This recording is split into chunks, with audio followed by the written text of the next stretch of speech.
மாறும்போது தான் அது பார்ட் 2 ஒர்க் அவுட் ஆகும்.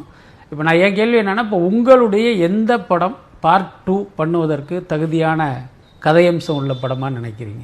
இல்லை, துப்பாக்கி கதையாகவே அது மாதிரி அமைஞ்சுது. ஸோ அவர் லீவுக்கு போயிட்டாருன்னு சொல்லி, ஸோ இப்போ இங்கே ஃபேமிலி இருக்குது, அவர் ரிட்டர்ன் வரலாம், இல்லை அங்கேயே ஏதாவது நடக்கலாம்.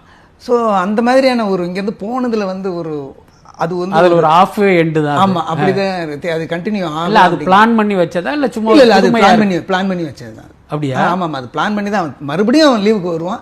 மறுபடியும் அது இன்னும் சொல்ல போனால் அது மட்டும் ஃபர்ஸ்ட் டைமும் கிடையாது. அதில் பார்த்தீங்கன்னா சத்தின் ஒரு இடத்துல சொல்லுவார், ஒவ்வொரு தடவையும் லீவுக்கு இப்படி வருவேன், எதையாவது ஒரு பிரச்சனையை பண்ணி விட்டுருவேன், நான் சப் இன்ஸ்பெக்டராக இருந்து இன்ஸ்பெக்டராக மாறுவேன், உடனே என்ன ஏதாவது பிரச்சனை பண்ணி திருப்பி என்னை இழுத்து விட்டு போயிடுவேன் அப்படின்றது. இது அவங்க 2 பேருக்குள்ள ஒரு பழக்கம்.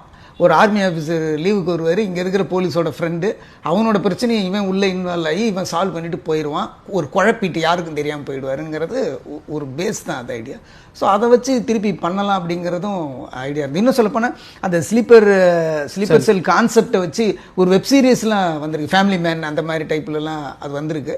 ஈவன் பாம்பே பேக்ட்ராப்பில் அந்த மாதிரி கதைகள் நம்ம எவ்வளோ வேணால் பண்ணலாம். அது